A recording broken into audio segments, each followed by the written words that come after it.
Quoi de neuf, femme? Bienvenue à un autre chapitre effrayant.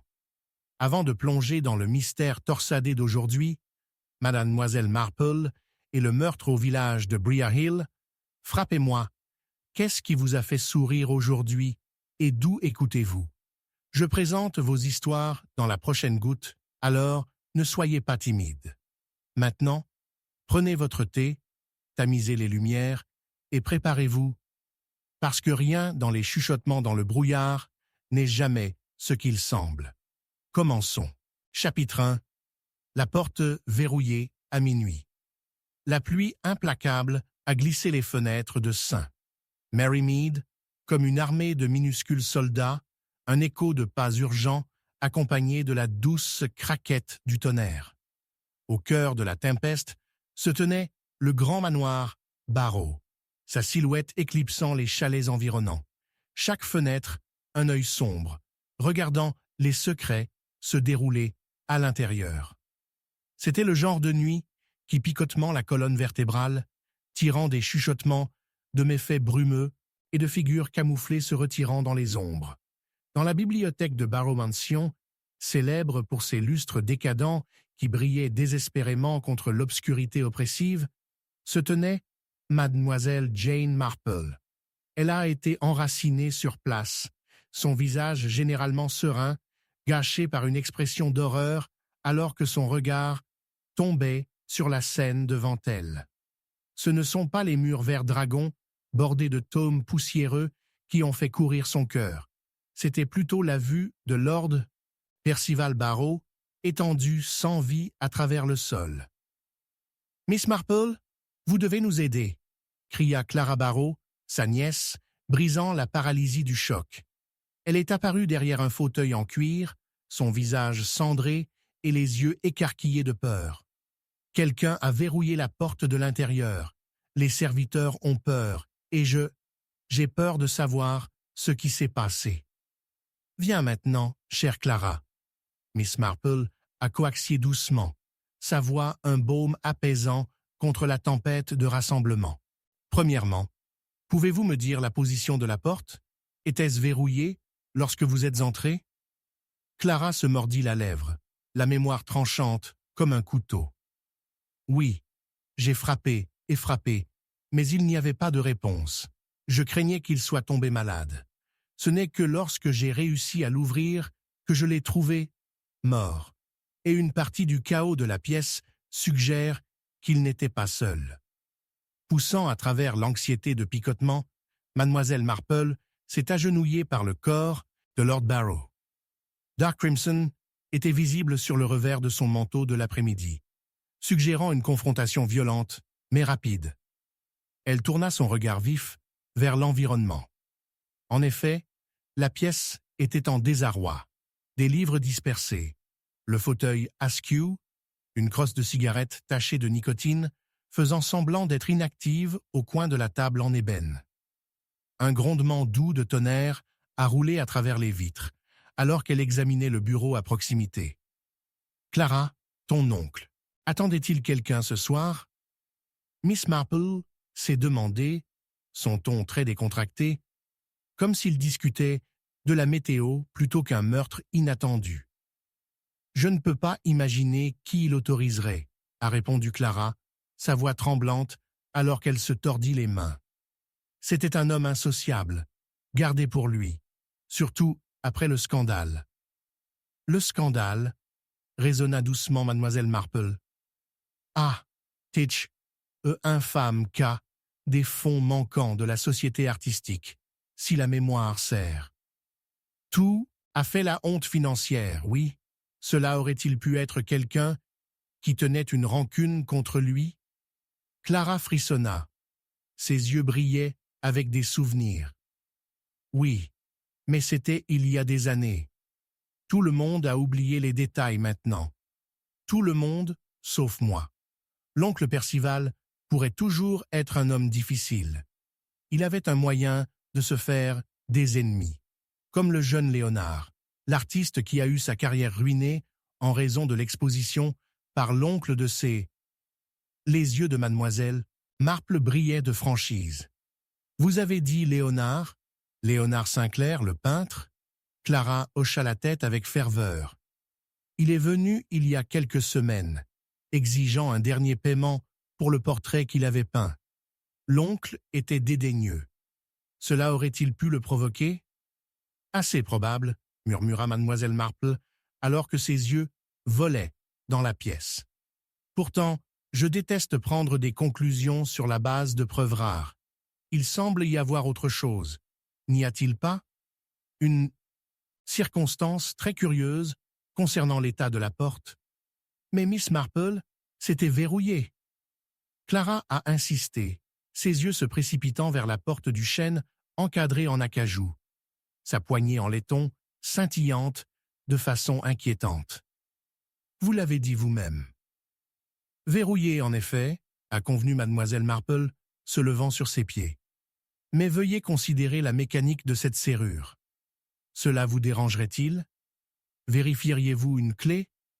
Crude que cela puisse paraître, j'ai une théorie. Clara, surpris par l'urgence de la voix de Marple, s'est précipitée de vérifier les clés sur une petite table latérale. Dans son échappée, elle a frappé une statuette d'argent au sol, sa forme délicate se brisant sur l'impact. « Oh, pensez à ce que nous pouvons trouver. » Mademoiselle Marple s'est interjetée, à genoux rapidement, pour parcourir les éclats. Parmi l'épave, une petite clé en laiton brillait. Cela pourrait-il être? Clara chuchota en le tendant, son cœur flottant comme un oiseau piégé. N'attendant pas plus de délibération, mademoiselle Marple s'est approchée de la porte et a inséré la clé. Le verrou a cliqué avec une familiarité intime et une tension enroulée dans la pièce. Heavy, palpable. Clara recula, son appréhension coulant d'elle. Alors que la porte s'ouvrira, une terrible vérité gisait le seuil.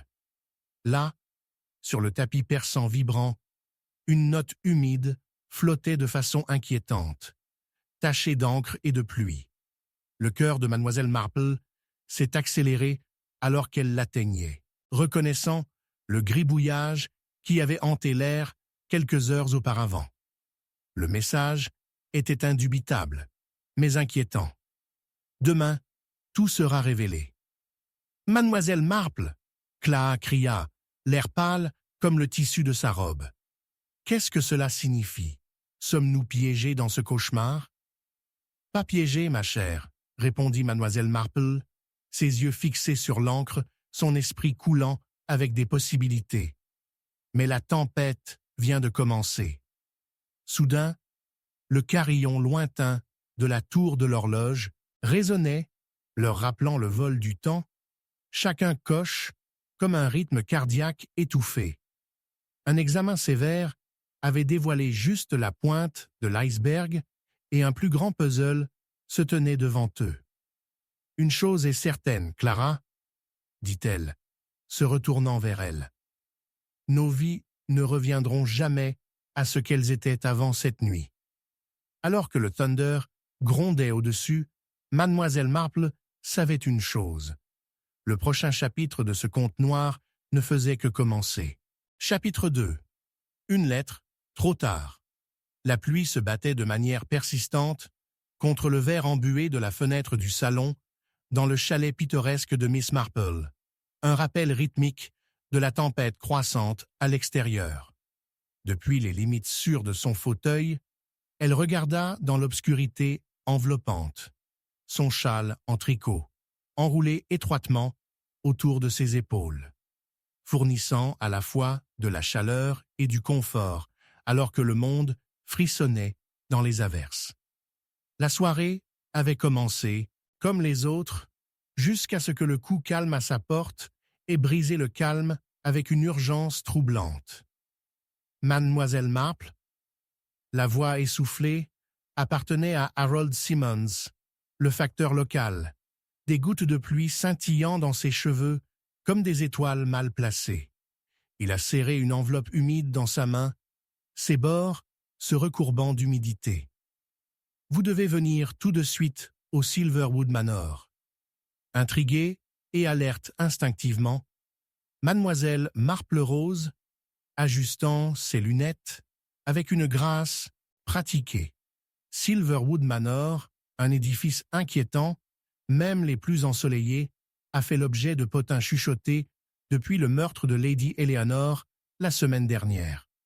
L'incident avait laissé une marque indélébile sur le village, déclenchant des rumeurs non fondées et des spéculations fiévreuses sur les motivations de ceux qui sont restés.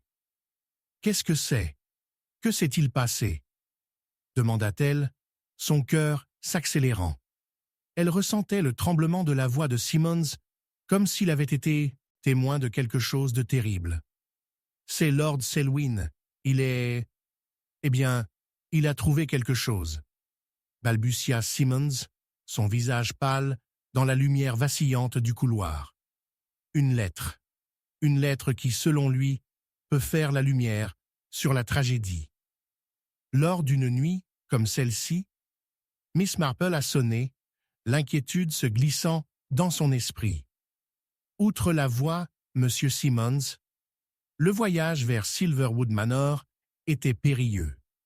La pluie a coulé, mais plus lourde, des piscines d'eau formant des tourbillons perfides sur le chemin. Alors qu'ils approchèrent du manoir, Mademoiselle Marple a senti un pincement d'émotion de la cuisine. Les arbres imminents, avec leurs branches noueuses, les terrains désolés, semblaient pleurer la perte de la dame qui avait une fois entretenu à chaque plante et fleur qui y fleurissait. Le manoir, avec ses fenêtres sombres, comme des yeux vierges, avait une présence qui l'installait. À l'intérieur, l'atmosphère s'est épaissie à la tension. Lord Selwyn, un homme habitué au luxe olfactif, avait l'air ébouriffé et désemparé. Il se tenait près de la cheminée, des ombres clignotant sur ses longues joues creuses. « Mademoiselle Marple », s'adressa-t-il sans préambule, agrippant la lettre comme une bouée de sauvetage. « Vous devez lire ceci. Il n'a été livré qu'aujourd'hui, mais le point de vue est daté de 2 jours avant la mort de ma femme. » 2 jours, Mademoiselle Marple a répété, son esprit coulant, alors qu'elle prenait la lettre, notant sa main cursive élégante. Elle a rapidement scanné le contenu. La lettre parlait d'une réunion urgente, d'une sorte de confession, de menaces voilées et d'insinuations troublantes.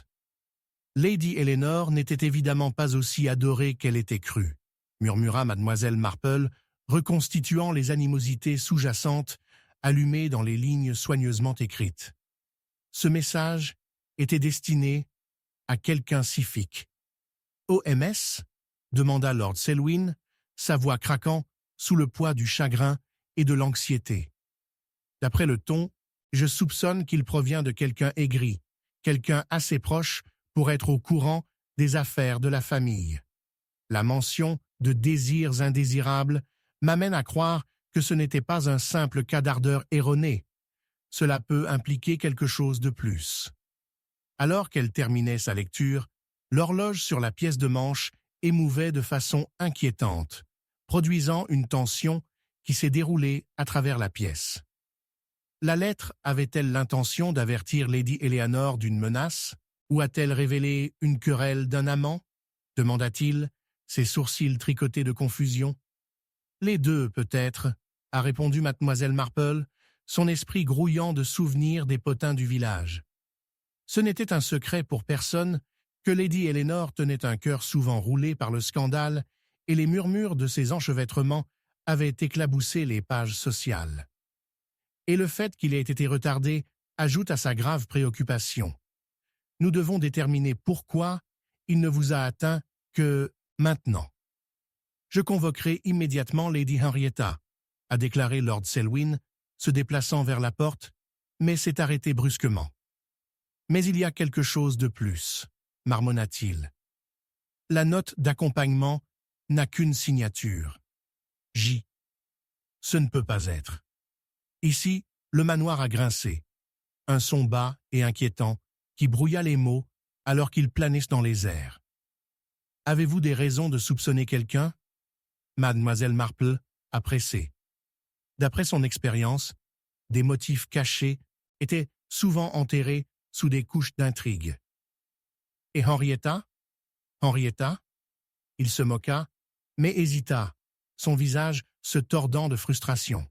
« Elle est diaboliquement intelligente, beaucoup trop intelligente, mais je ne peux pas imaginer. » Alors que les étapes douces de Lady Henrietta résonnaient le long du couloir, Mademoiselle Marple a étudié l'expression de Clive Selwyn, le scintillement du doute créant une confession involontaire. Sous sa façade protectrice se trouvait un homme gâché de jalousie. A-t-il été jalousie du pouvoir de sa femme ou quelque chose de plus profond? Henrietta est entrée, une femme frappante, vêtue de noir, son mien un tremblement d'élégance au milieu de la tempête. « Qu'est-ce que c'est? Qu'avez-vous trouvé ?» demanda-t-elle, son ton glacial, rencontrant le regard vif de Miss Marple. Mademoiselle Marple a présenté la lettre, le crépitement de l'anticipation suspendu dans les airs. Cette lettre signifie que les derniers jours de Lady Eleanor ont été liés à danger, un jeu dangereux de secrets. Nous devons comprendre ses origines. Alors que Henrietta prenait le journal, ses doigts ont effleuré les bords trop rapidement. Un scintillement d'anxiété faisant surface dans son comportement autrement composé. Comment osez-vous impliquer que je devrais être impliqué? Oh, ma chère, ce n'est pas ce que nous osons, mais ce que nous avons choisi de cacher, a répondu Mademoiselle Marple, aiguisant son regard. À ce moment, un éclair a percé l'obscurité à l'extérieur, illuminant un visage caché par des ombres et un sourire sinistre qui s'attardait dans le coin. Alors que le tonnerre rugissait, il faisait écho à un son effrayant. Un seul coup de tonnerre qui a résonné bien plus que la tempête, alors que les rapports de pas résonnaient au-dessus.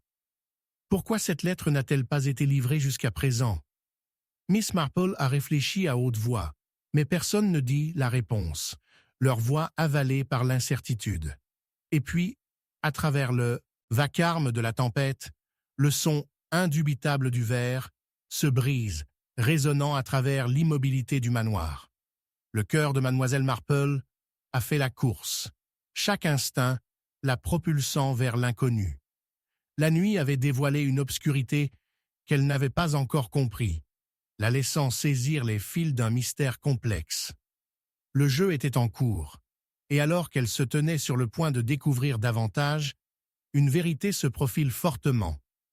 Parfois, les lettres sont arrivées trop tard, mais les révélations ne seraient pas si facilement immobilisées. Chapitre 3. Le dernier invité au train de minuit. La batterie régulière de pluie dans les rues pavées a prêté une toile de fond sinistre au village autrement calme de St. Mary Mead. À l'intérieur d'une modeste salon, avec un feu crépitant dans le foyer, Mademoiselle Jane Marple était assise perchée dans son fauteuil préféré, absorbée dans le cliquetis du journal de la soirée. Ses yeux passaient à l'horloge altérée, frappant maintenant 11. Dans son esprit, les événements de la soirée ont commencé à coudre ensemble comme les courtes pointes du patchwork qu'elle adorait. Le retour des rumeurs d'Edward Hargrove du continent avait envoyé des ondulations d'intrigue à travers la communauté. Mais le vrai mystère était encore voilé, masqué de tensions et de rumeurs chuchotées. Soudain, les carillons de l'horloge ont été noyés par le coup insistant d'un visiteur à sa porte. Avec un front sillonné, Mademoiselle Marple a ouvert la porte pour révéler une personne trempée mais déterminée. Margaret Blanchard, la fille de l'aubergiste. Son visage était pâle et tendu, et son souffle est entré dans des halètements précipités, ponctués par la percussion incessante de la pluie. « Miss Marple, tu dois venir rapidement. C'est Monsieur Hargrove. Il a été retrouvé. » Elle balbutia, les yeux écarquillés de peur. « Trouvé ?» Miss Marple a répété, son cœur se réchauffant. « Trouvé où, ma chère ?»« À la gare. Il était censé arriver dans le train de minuit. Tout le monde attendait. mais il n'est jamais apparu.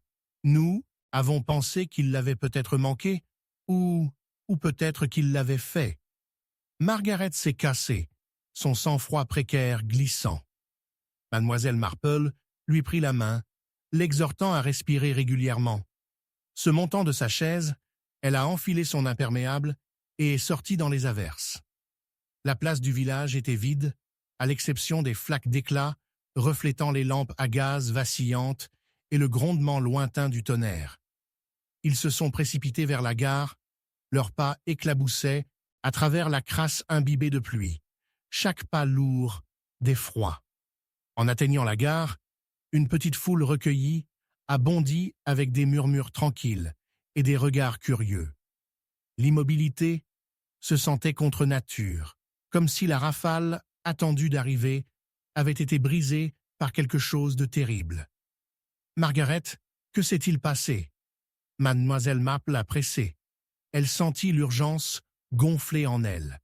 Un besoin doux, mais poussé de réponse. Il a été retrouvé dans la salle d'attente. Quelqu'un a appelé. La nouvelle voix s'écrase à travers la tension. C'était l'inspecteur Craddock. Debout, sous la faible lumière, son comportement normalement régulier secoué. Mort par le vieux salon en cuir. Un gobelet de whisky toujours dans sa main. Un faible halètement s'est échappé de la petite foule, alors que l'esprit tranchant de Miss Marple se lançait à la vitesse supérieure.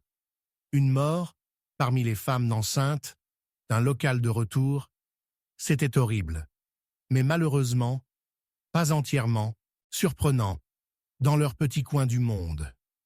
Poussant à travers les murmures, elle se précipita dans la gare, ses bottes éclatent dans les planches trempées.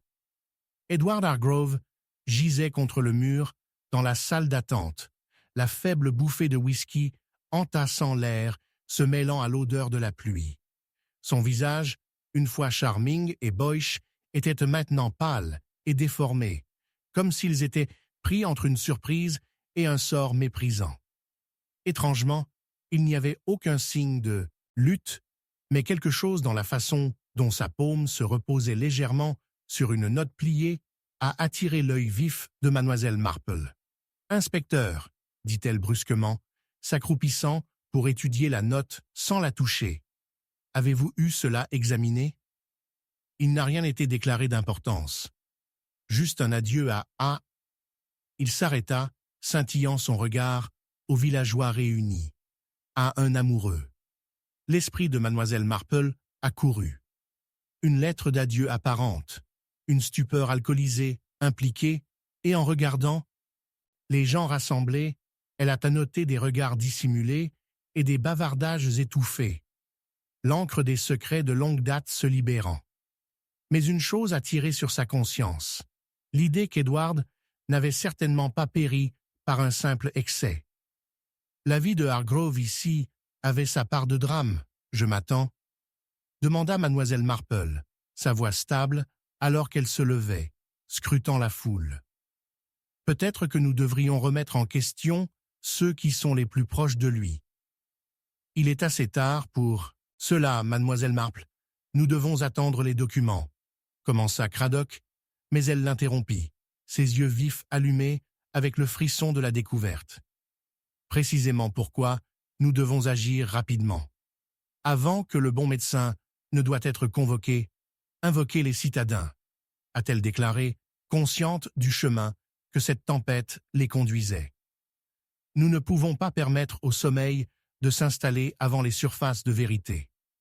Alors que l'inspecteur acquiesça à contre-cœur, commençant à invoquer ceux de la gare pour répondre aux questions, mademoiselle Marple a approché Margaret, qui se tenait tremblant dans l'ombre, pâle comme le spectre de la mort lui-même. « Ma chère, vous avez connu M. Hargrove plus longtemps que la plupart. Vous a-t-il parlé de quelqu'un qu'il craignait ?» Margaret le considérait, son regard se précipitant, comme si elle pesait encore les profondeurs aqueuses de la tragédie. Pas craint, juste, mal à l'aise. Mais pourquoi? Oh, je ne sais pas. Peut-être que cela avait à voir avec le dernier rassemblement de la ville, où tout le monde lui tourna le dos. « Fascinant !» murmura mademoiselle Marple, son esprit nageant maintenant en possibilités et en motivation. Il semble qu'il ait créé un tableau d'animosité qui nous en dit beaucoup. Alors que le questionnement chaotique commençait, mademoiselle Marple s'est excusée pour regarder dans le coin de la salle d'attente où le manteau d'Edward était tombé. Parmi ses poches, elle a trouvé un morceau de papier plié, une fois, de plus, maintenant humide, mais incontestablement distincte. Après avoir rapidement bravé la pluie et l'avoir déposé sur le côté pour shelter, elle est revenue pour rejoindre un inspecteur désormais emballé Cradock. La pluie a continué sa symphonie implacable à l'extérieur, mais à l'intérieur de la gare, un tissu d'incertitude se resserre. La dernière lumière vacillante projette des ombres sur les passagers qui s'étaient rassemblés, les chuchotements devenant plus forts, la tension bouillonnant sous leurs extérieurs polis. Avant qu'elle ne puisse exprimer ses soupçons à haute voix, une agitation a attiré son regard vers le coin où une silhouette a émergé de la foule, rapide et frénétique. Un morceau de vengeance sculpté dans un visage familier. « Margaret, tu eussent dû attiser les flammes, n'est-ce pas ?» siffla Eleanor Fitzroy, l'ancienne flamme d'Édouard, les yeux lisses de fureur liquide. Sa voix a tranché la tension accumulée comme un couteau de boucher. « Tu l'as tué !» s'exclama Margaret, les mots se précipitant comme si une tempête s'était finalement brisée. Au milieu de la cacophonie des accusations et des ombres imminentes de la nuit pluvieuse, l'esprit de mademoiselle Marple a délavé le drame qui se déroule. À l'intérieur de sa poche, la note pliée est restée intacte, un indice cryptique désormais accablé par le poids de la connaissance. Au milieu de la paranoïa croissante et des sourcils chassés échangés, elle a construit les vrilles du resserrement de la toile maligne autour d'elle. La pluie a continué à verser, chaque goutte faisant apparemment écho au chaos en cours, coulant dans le mystère qui se déroule, garantissant que le train de minuit avait livré plus que de simples passagers. Il avait livré la mort. Avec chaque nouveau mot, chaque soupçon montant, elle a senti les connexions longues se réunir, un fil de lumière brillant dans l'obscurité trouble. Mais la bataille à venir se tait en grande partie, et avec un coup d'œil au courant des visages rassemblés, mademoiselle Marple a pris une profonde inspiration et s'est accumulée. Les ombres se rassemblaient et elle émergeait au cœur de tout cela, le dernier invité dans le train de minuit, celui qui n'est jamais vraiment parti. Chapitre 4. La volonté qui n'a jamais été signée. La pluie est tombée dans des draps lourds, trempant les jardins verdoyants de Blackwood Manor et transformant le chemin pavé en une rivière mélancolique. À l'intérieur, l'air était épais, avec l'odeur de bois humide et un malaise persistant qui a mis l'atmosphère en feu avec du suspense. Mademoiselle Marple se tenait dans l'étude faiblement éclairée. Ses yeux tranchants se concentraient sur son ami et hôte, Arthur Blackwood, qui venait de rentrer de la bibliothèque, son visage cendré et troublé. « Mademoiselle Marple, je crains que nous ne trébuions sur quelque chose de plutôt grave, » murmura-t-il, serrant un morceau de parchemin humide. Il semble que notre défunt cousin, Edgar, ait eu des intentions qui n'ont jamais été tout à fait réalisées, sa volonté inachevée. Alors que la tempête faisait rage à l'extérieur, Arthur a déployé le parchemin sur le bureau en chêne poli. La lutte aux chandelles scintillantes illuminait sa surface, révélant des noms griffonnés à la hâte, des parents, des connaissances et des adversaires cachés. Mademoiselle Marple se pencha plus près, étudiant les noms avec des soins méticuleux. Il semble qu'Edgar ait l'intention de léguer sa succession à plusieurs fêtes, a-t-elle noté, traçant un doigt tremblant sur les marques de l'encre. Mais ce n'est pas signé, mademoiselle Marple. C'est rendu nul et non avenu. Vous pouvez voir la tension dans les coups. A déploré Arthur, secouant la tête avec incrédulité. Mais qu'est-ce qu'il souhaitait signifier? Un coup à la porte a interrompu sa conversation, faisant que mademoiselle Marple soulève un sourcil. « Entrez » a-t-elle appelé, lissant les rides de sa robe. La porte s'est ouverte pour révéler Constance Blackwood, la veuve d'Edgar, son expression un masque de calme fin. Il y avait quelque chose de troublant dans la façon dont ses yeux se retournèrent vers le parchemin, sur le bureau. « Arthur, vous ne devriez pas vous attarder sur de vieux secrets. Le décès d'Edgar nous a apporté suffisamment de malheur comme ça, » a-t-elle dit. Sa voix se tenait, comme si elle était aux prises avec un chagrin non reconnu. La pluie abattue contre les vitres, faisant écho à la pouse instable dans la pièce. Secret? Constance, nous essayons seulement de comprendre ses intentions, a contré Arthur, une touche d'irritation sévèrement séduisant son ton. Ce document a un poids important à la lumière de notre oncle. L'oncle est quoi? Constance intervint brusquement. Ses mains se serraient dans les poings à ses côtés.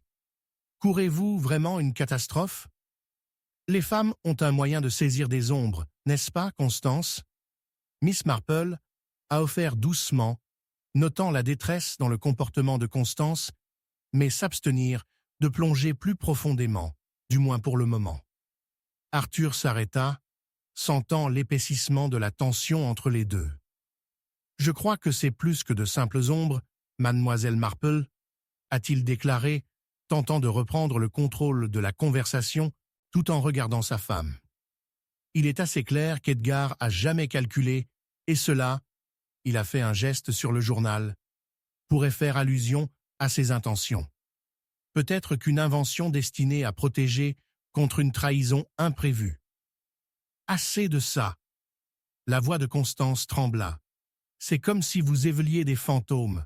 Les souhaits d'Edgar étaient des bêtises. Il avait du mal avec lui-même et chaque décision, comme il l'a fait tout au long de sa vie. Son regard s'est éloigné momentanément, révélant un aperçu de quelque chose de plus sombre qui se cache sous sa surface polie. À lutter, l'esprit de la dame a tourné, des fils de suspicion se tissant dans une tapisserie de motivation et de dissimulation. Il y avait un voile sur le chagrin de Constance, un bouclier de rage ou peut-être de culpabilité. « Vous faites sonner si cynique, Miss Marple. Il était de la famille. » Constance a protesté, sa voix tremblant, mais le défi épaississant son volume. « J'ai adoré Edgar, je l'ai fait. » « Comme moi, » raisonna Arthur, jetant un œil méfiant sur son conjoint. « Mais l'amour n'existe pas dans le vide, n'est-ce pas? » Mademoiselle Marple a évalué l'échange tendu, en surveillant la moindre fissure de la façade de Constance. « Peut-être que nous négligeons une possibilité, » a-t-elle suggéré, sa voix un murmure mesuré. Si ce document indique qu'Edgar a souhaité que certaines personnes soient reconnues, elle était susceptible de se prémunir contre l'opposition. Les certains gens qui lui devaient peut-être une dette ou avaient des motifs entrelacés dans leurs histoires. Pourrait-il qu'il craignait que sa disparition ne donne un concours avare parmi ceux qui ont revendiqué l'alliance? Comme qui? Arthur interrogea, véritablement intrigué.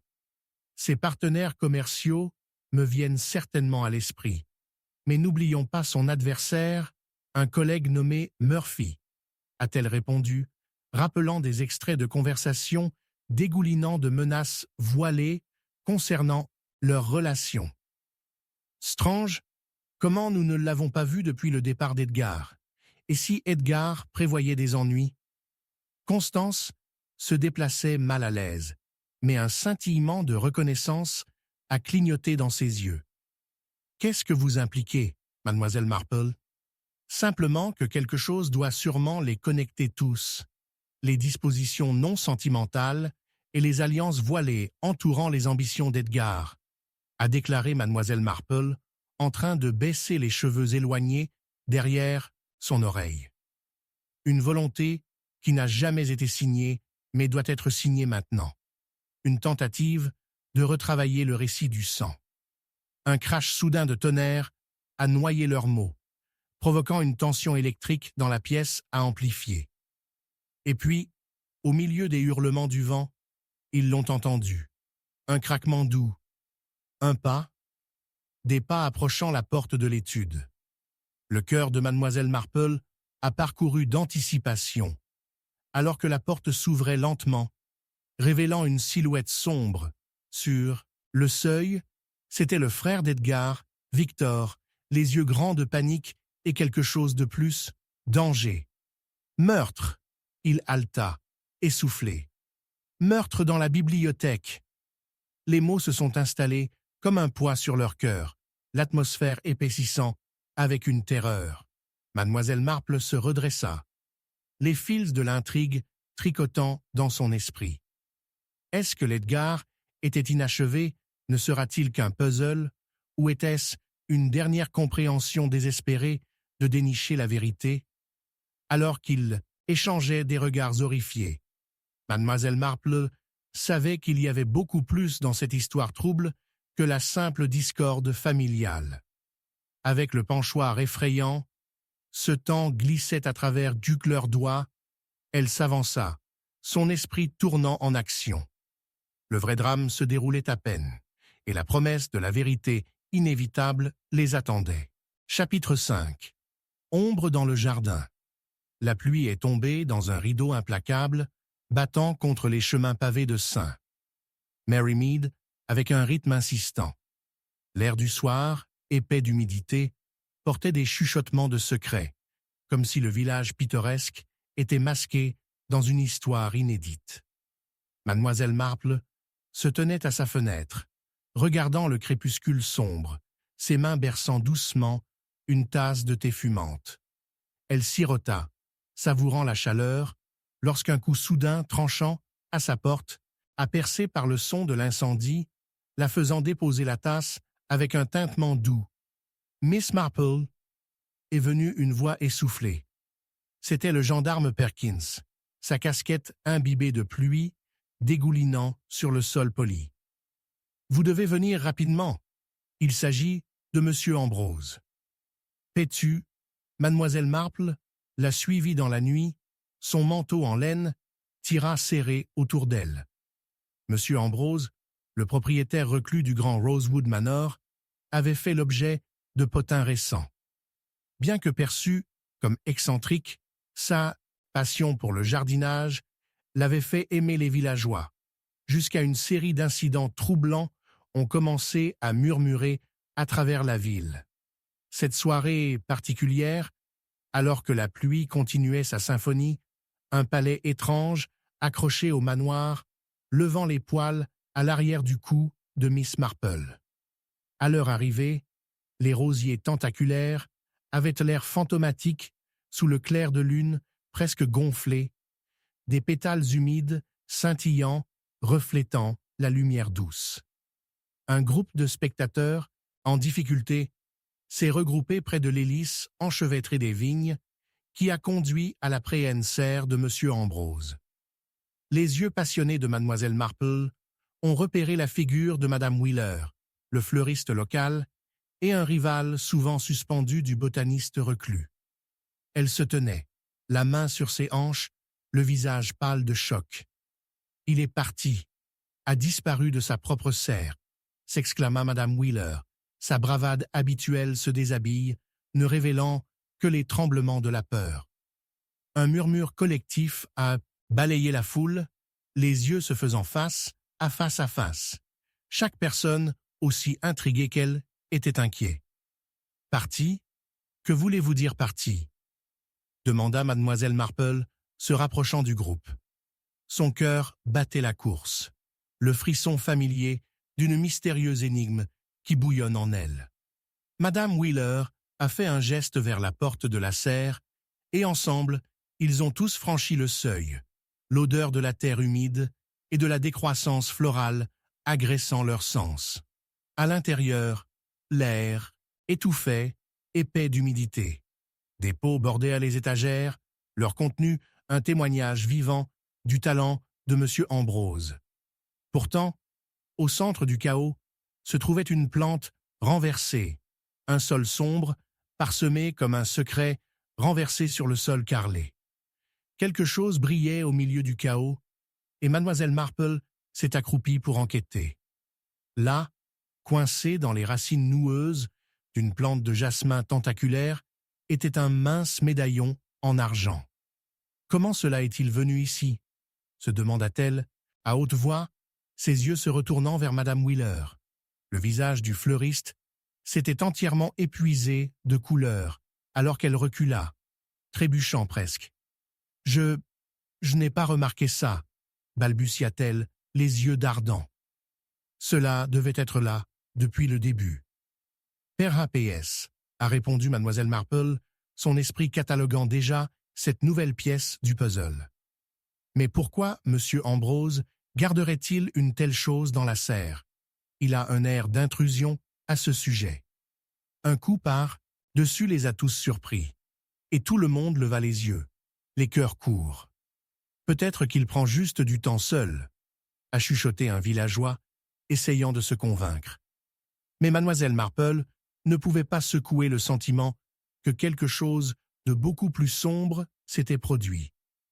Prenant une profonde inspiration, elle se tourna vers le gendarme Perkins, qui observait attentivement la scène.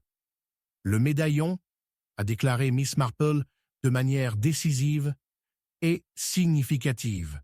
« Nous devons découvrir à qui il appartient et pourquoi il est ici. J'enverrai un coureur pour aller chercher Madame Ambrose, » lui a assuré Perkins, son comportement calme, habituel perturbé. Mademoiselle Marple hocha la tête, gardant les yeux entraînés sur Madame Wheeler. Le fleuriste s'est effondré, évitant son regard, une énergie nerveuse qui rayonnait d'elle. « Madame Wheeler, » commença Mademoiselle Marple, « c'est curieux que vous soyez si instable. Savez-vous quelque chose du médaillon? Peut-être une connaissance de la fleur, de la vôtre? » « Je ne sais pas ce que vous voulez dire, » a répondu Madame Wheeler. Sa façade s'effondrait. « Je me déplace à peine dans les mêmes cercles que M. Ambrose.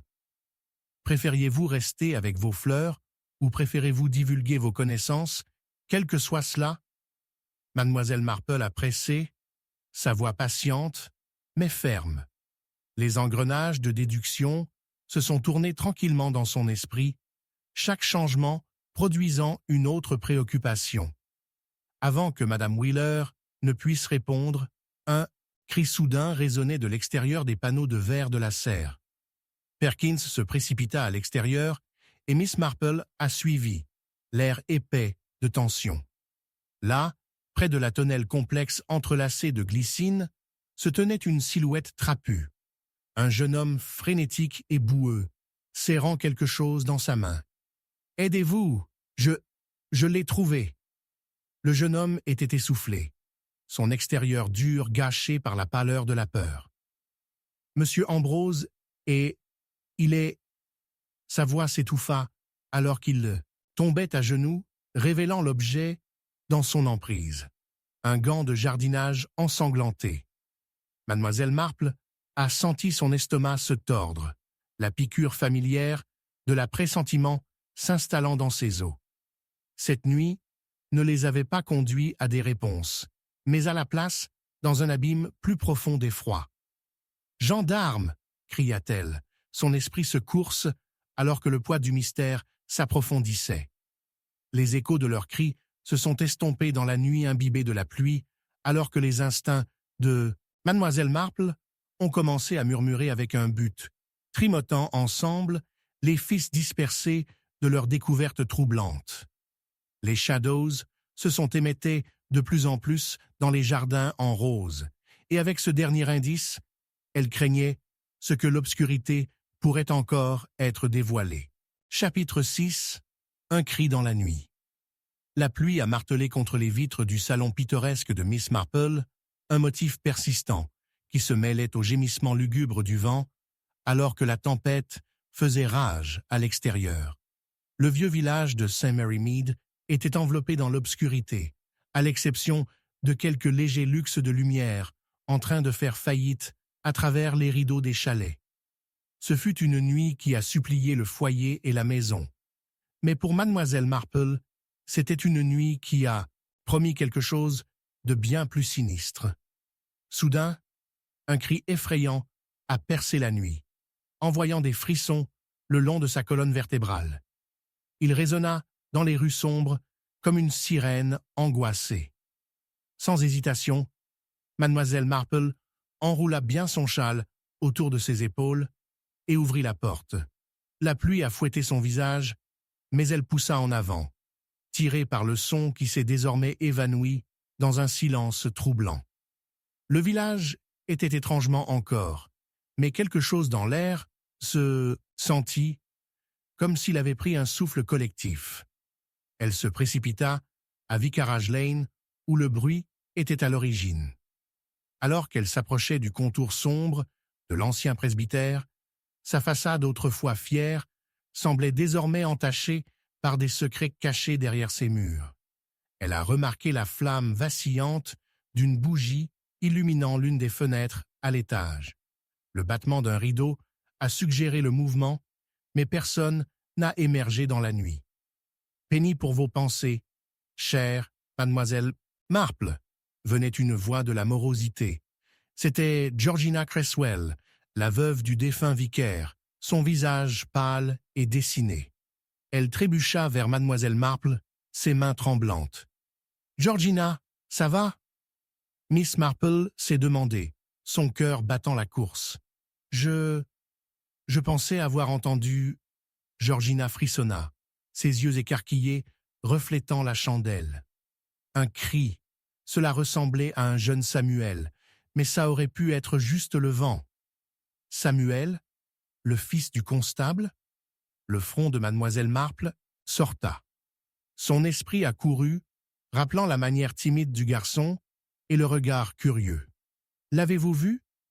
À ce moment, la pointe serrée d'une cloche a rompu le silence, les surprenant tous les deux. L'horloge du presbytère avait frappé à minuit, faisant écho de façon inquiétante, comme si elle les exhortait à tenir compte de leur peur. Mademoiselle Marple se tourna vers le son, sachant instinctivement qu'elle cachait un mystère plus profond. « Nous devons vérifier avec son père, le gendarme Cresswell », a suggéré mademoiselle Marple, son esprit calculant déjà les risques potentiels. Le garçon avait été pris dans le réseau des mystères qui se déroulent, qui tournent le village. Alors qu'il se dirigeait vers le chalet du constable, le subconscient de Miss Marple fredonnait avec des souvenirs des meurtres récents qui avaient secoué St. Mary Mead. Chaque emplacement, chaque son, blessés ensemble comme les fils d'une tapisserie complexe, et elle savait que le cœur de la matière était entrelacé parmi eux. Samuel avait été témoin de quelque chose. Elle l'a ressenti dans ses os. En arrivant à la modeste chalet, mademoiselle Marple a frappé à la porte. Après un moment qui ressemblait à une éternité, la porte s'est ouverte pour révéler le gendarme Cresswell. Son uniforme a atténué de la pluie. Son expression était celle de la fatigue mélangée à l'effroi.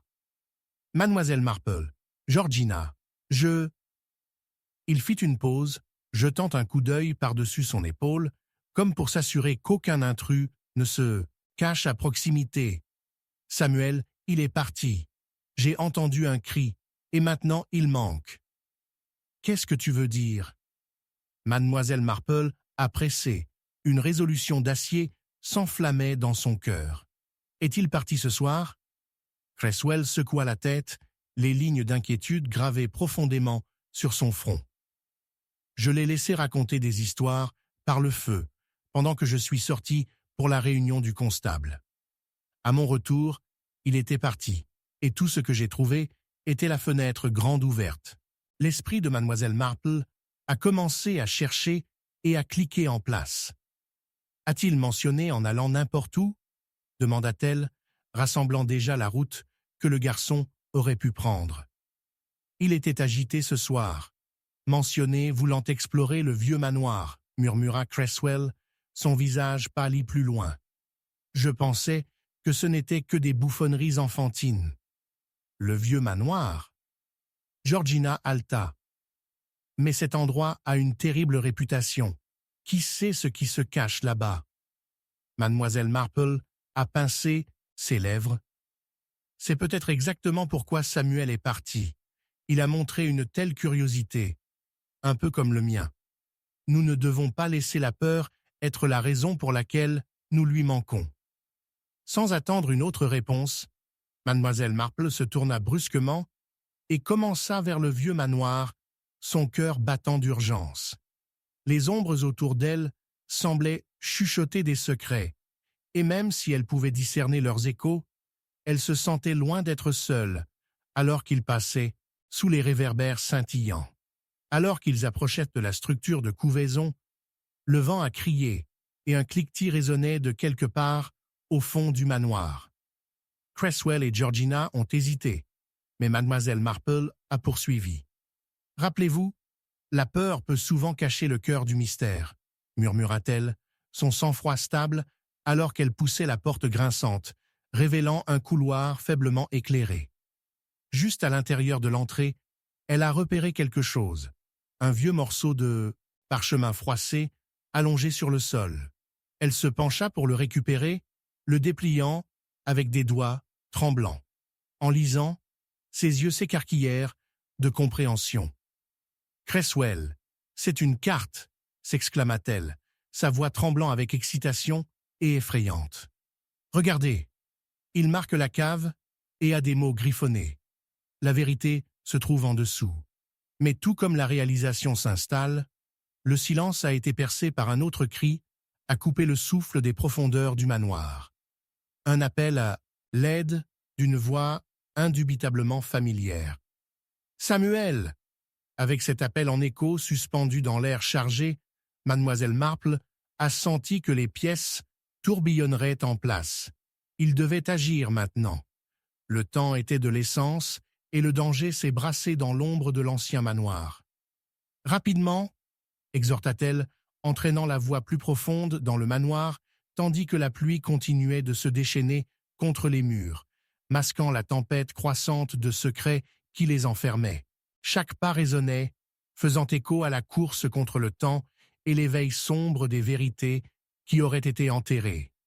Un cri dans la nuit qui n'était pas un simple son, mais un avertissement. Chapitre 7. Un murmure des morts. La pluie a martelé sans relâche contre les vitres du salon pittoresque de Miss Marple, chaque goutette une note tremblante dans la symphonie d'une nuit orageuse. Les ombres ont dansé dans la chandelle alors qu'elle était assise, son tricot abandonné, ses pensées tourbillonnant comme la tempête à l'extérieur. Au cœur de St. Mary Mead, une atmosphère sombre s'installait, une atmosphère qui était devenue plus lourde après la mort prématurée de Geoffrey Barke, l'historien local. Les citadins chuchotaient les craintes des malédictions, mais Mademoiselle Marple savait qu'il y avait une logique sous le chaos, une logique qu'elle était déterminée à découvrir. Alors que Thunder grondait au loin, un coup soudain à sa porte la fit la surprendre. Lentement, Mademoiselle Marple Rose, ses aiguilles à tricot claquant au sol. Avec un soupir doux, elle a lissé son cardigan et a ouvert la porte. Là se tenait Madame Grayson, les yeux écarquillés et frénétiques, sa voix à peine, au-dessus d'un murmure. « Miss Marple, tu dois venir tout de suite. C'est la maison de Geoffrey. Je pense. » Ces mots ont échoué au milieu des inhalations nettes. Le vieux manoir se profile à la fin d'un chemin non pavé, ses murs de pierre sombres et inquiétants sous le ciel trempé de pluie. Mademoiselle Marple a pris la main tremblante de Madame Grayson, la pressant alors qu'ils se précipitaient à travers les averses. Alors qu'ils approchèrent du manoir, la lourde porte en bois s'ouvrait, révélant une lumière vacillante à l'intérieur, jetant des ombres étranges sur le sol poli. Une fois à l'intérieur, l'air se sentait plus lourd, comme si la maison elle-même était accablée par des secrets. « J'ai entendu quelque chose, Mademoiselle Marple », a avoué Madame Grayson, regardant par-dessus son épaule, comme si elle s'attendait à voir un fantôme. Un son, un murmure. Je pense que c'était Geoffrey qui a appelé. « Pourquoi c'est terriblement troublant ?» a répondu Miss Marple. « Oubliez la voix, Madame Grayson. » Ils ont grimpé l'escalier, les marches en bois, gémissant sous les pieds. Dans l'étude faiblement éclairée, les flammes vacillantes du foyer ont jeté une lumière chaotique sur les murs bordés de livres. En entrant, un parfum de parchemin humide et de vieille encre remplissait l'air. Là, au milieu des papiers éparpillés, pose le corps sans vie de Geoffrey Barke, un journal ouvert, serré étroitement dans sa main. « Regardez de plus près », exhorta Mademoiselle Marple, à genoux à côté du corps. Le journal était à moitié ouvert, ses pages marquées d'écrits et de croquis effrénés. Il avait dessiné quelque chose, semble-t-il. Les deux femmes ont regardé les croquis et les notes, une série de anciens documents représentant il y a des siècles de saints. Mary Mead, marquée d'un X inquiétant, Miss Marple a reconnu un complot funéraire, oublié depuis longtemps, au fond de Chesterfield Woods. Son obscurité semblait s'infiltrer dans la pièce. « Dans quoi avez-vous été impliqué, Geoffrey ?» Elle, murmura-t-elle, examinant les entrées finales griffonnées dans son écriture soignée et méticuleuse. Quelque part, dans ces bois, se trouve plus que le passé. Madame Grayson se déplaça nerveusement.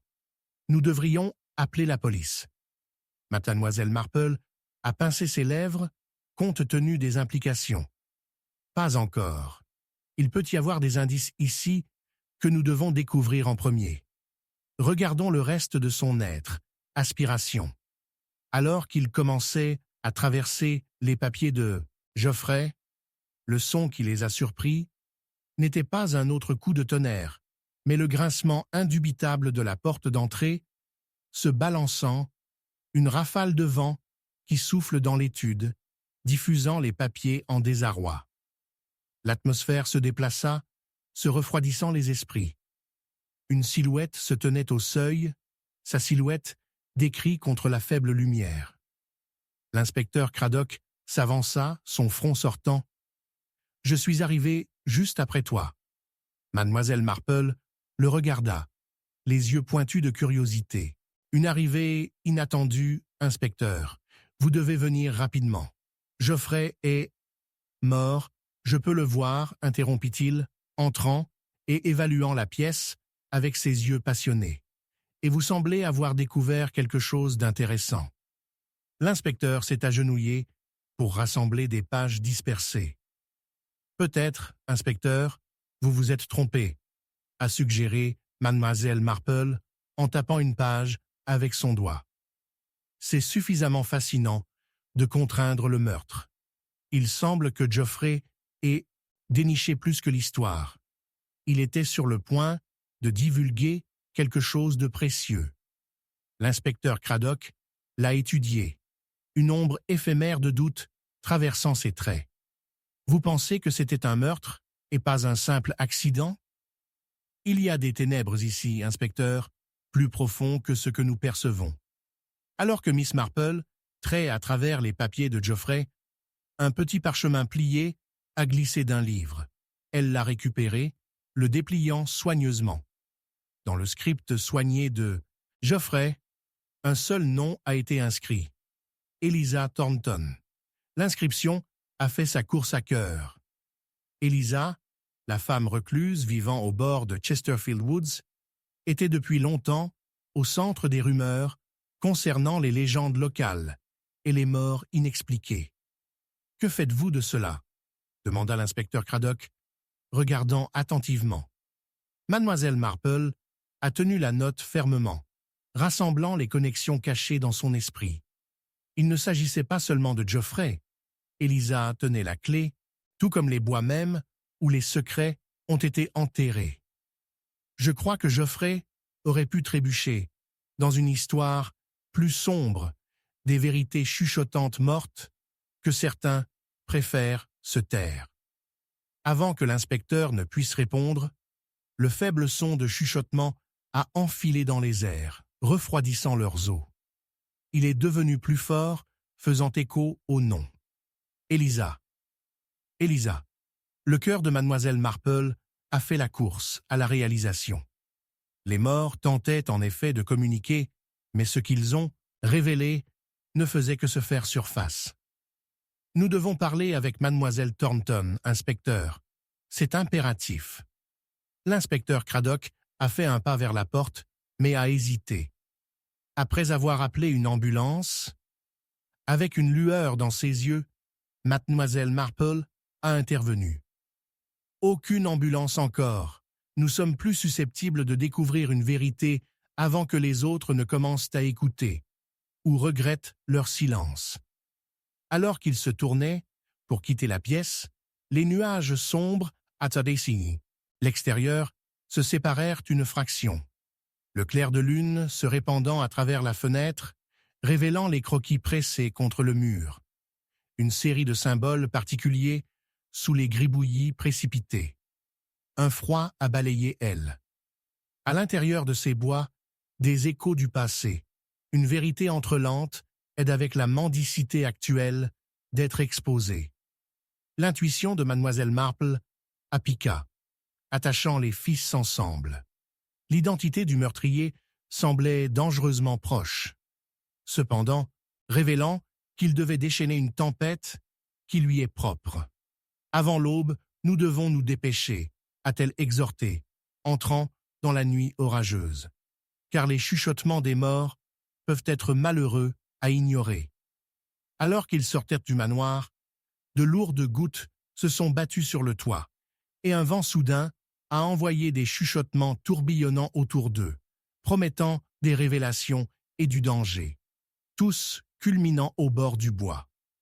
La fureur de la tempête reflétait la tempête, des mystères non résolus, les faisant signe plus profondément dans la nuit, et juste au moment où ils pensaient qu'ils étaient prêts à marcher, une ombre a émergé, debout étrangement au bord, une silhouette masquée dans la nuit, oubliée depuis longtemps, mais innovant. Et puis, les brins durcis du sort se sont entrelacés en un seul fil qui était sur le point de casser. Chapitre 8. Les secrets du grenier. La pluie a piétiné contre les fenêtres au plomb de l'ancien manoir, le tambour rythmique fusionnant parfaitement avec le grincement des anciennes poutres au-dessus. Mademoiselle Marple se tenait dans le coin sombre du salon, ses yeux passionnés sur les ombres vacillantes projetées par la lueur chaude de la cheminée. La tempête à l'extérieur a menacé de s'intensifier, mais c'est la tempête du manoir qui la préoccupait davantage. Les secrets se cachaient derrière chaque surface polie, et les chuchotements ont rempli l'air plus épais que l'encens de la bougie de Madame Sterling. « Êtes-vous certain qu'il est mort ?» chuchota une voix, tremblant d'anxiété. Marjorie Perkins, la jeune femme de ménage, a traversé les bras fermement autour d'elle, ses yeux se précipitant vers l'escalier conduisant aux étages supérieurs. C'était tout à fait différent d'elle d'afficher une telle vulnérabilité. Sa vivacité habituelle s'amassait sous le poids des charges invisibles qui semblaient maintenant la tendre la main comme des mains fantomatiques. « Oui, ma chère, nous sommes sûrs, » a répondu Madame Sterling, sa voix stable, masquant toutes les troubles qui faisaient rage à l'intérieur. La veuve se tenait royale, mais fragile, ses cheveux argentés en cascade sur ses épaules, comme des nuages encadrant une tempête. Mais vous n'avez pas besoin de vous en inquiéter maintenant. Nous concentrons sur les vivants. Avant que Marjorie ne puisse répondre, la porte d'entrée s'ouvrira, permettant à Sir Horace, l'insaisissable marchand d'art, à entrer, trempé et furieux. La tension dans la pièce s'épaississait visiblement, alors qu'il est presque entré en collision avec mademoiselle Marple, dont la simple présence a attiré l'attention aussi naturellement que la gravité. Son regard placide a rencontré son orageux, et un scintillement de reconnaissance s'évasait en elle. Sir Horace était plus qu'un simple homme obsédé par l'art. C'était un homme avec quelque chose à cacher. « L'avez-vous trouvé ?» Il claqua à Madame Sterling, sa voix urgente, ses yeux se dressant comme s'il cherchait quelque chose, ou quelqu'un. « La peinture est toujours manquante, n'est-ce pas? » « Cette peinture n'est guère la matière la plus urgente, » interdit doucement mademoiselle Marple, mais avec fermeté. « Il y a des préoccupations plus profondes à portée de main. Concernant feu, Monsieur Sterling, pas moins. » Le front de Sir Horace sortait instantanément, sa fureur éteinte par une vague de terreur inattendue. « Nous devons le trouver d'abord. Ensuite, nous pouvons... Voulez-vous dire que le tableau est lié à sa mort? » Les idées excitantes de mademoiselle Marple ont forcé son chemin à travers la conversation. Cela pourrait être un bon indice pour démêler la vérité. « À peine », se moqua Sir Horace, mais a été interrompu par un frisson soudain qui se répercutait à travers les murs, une fissure retentissante qui résonnait de façon inquiétante. La pluie s'est intensifiée, créant un orchestre de sons qui semblait accompagner le malaise s'installant dans la pièce. Mademoiselle Marple, sentant une opportunité, haussa un sourcil. « N'oublions pas les histoires que le grenier pourrait raconter. J'ose dire qu'elle a plus de secrets que n'importe lequel d'entre nous. »« Ce n'est pas le moment, mademoiselle Marple, » a déclaré Sir Horace. « Restez ici où il est sûr. » Mais la sécurité était un concept que mademoiselle Marple a trouvé assez fragile. Le grenier détient les restes du passé. Nous devons l'explorer. Chère Marjorie, que savez-vous? Marjorie tressaillit à la mention du grenier, une de ses habitudes qui leva les poils sur le cou de Miss Marple. « Rien, mademoiselle. Ce ne sont que de vieilles boîtes et des toiles d'araignée. Je ne pense pas. » « Pourquoi ne le découvrons-nous pas ensemble ?» Miss Marple a suggéré, ses yeux brillants avec un mélange de curiosité et de détermination. Les mots sont tombés de ses lèvres comme un doux défi, remuant quelque chose de profondément dans Marjorie. Le groupe a grimpé l'escalier, le bois grinçant de façon inquiétante sous leurs pieds, le temps à l'extérieur accentuant l'obscurité suffocante du manoir. Alors qu'ils atteignirent l'atterrissage, mademoiselle Marple a ouvert la voie à la porte du grenier, sa surface poussiéreuse et invitant. Avec une poussée attentive, il s'ouvrit, révélant un royaume de biens oubliés, enveloppé dans des couches de poussière et de souvenirs. « Regardez ici !» s'exclama mademoiselle Marple, alors qu'elle illuminait la pièce sombre avec sa lampe, révélant des restes d'une vie stockée sans cérémonie, des meubles, un coffre, des tas de lettres jaunies et, assez intrigant, un cadre élégant penchant contre le mur, vide, mais pour une côte qui frangeait ses bords. C'était une vue étrange au milieu du chaos, une urgence révélatrice éclipsant le banal. Pourquoi une peinture serait-elle supprimée seulement pour quitter son cadre vide? Elle sonna à haute voix, ses doigts caressant délicatement le cadre. L'intrigue a pulsé à travers le grenier, remplissant l'air avec l'odeur des vérités cachées. Peut-être que c'était une pièce sans valeur? Sir Horace a suggéré, mais le scepticisme dans son ton a trahi son malaise. Mademoiselle Marple se tourna vers lui de façon cherchée, rassemblant son comportement nerveux. La façon dont il ne la rencontrerait pas lui a dit qu'il en savait beaucoup plus qu'il ne voulait partager. Ou peut-être que cela valait plus que ce que nous pouvons l'imaginer, lâcha Marjorie, ses yeux expansifs, alors qu'elle révélait un secret qu'elle n'avait peut-être découvert que récemment. Monsieur Sterling a dit que c'était sa possession précieuse, qu'elle cachait quelque chose en dessous. Mademoiselle Marple s'arrêta, l'intrigue en montée, alors qu'elle engageait sa mémoire. « Et qu'entendez-vous par... » cacher quelque chose? Avant que Marjorie ne puisse répondre, un accident bruyant résonnait dans le coin lointain du grenier, les faisant taire tous. Le mur s'était déplacé, révélant un compartiment sombre où une petite porte se balançait, faisant signe de façon inquiétante avec des ombres. Sir Horace se tendit. « Fermez cette porte !» Il aboya, la panique se levant dans sa voix. Mais la curiosité de Mademoiselle Marple a piqué. Elle s'avança, son cœur battant la promesse de révélations à venir. Avec une légère poussée, la porte s'ouvrit davantage, les invitant à un mystère plus profond. Ce qui attendait à l'intérieur, cependant, était masqué dans l'obscurité, et la lumière vacillante n'a rien révélé. Mais l'anticipation troublante des secrets depuis longtemps enterrés.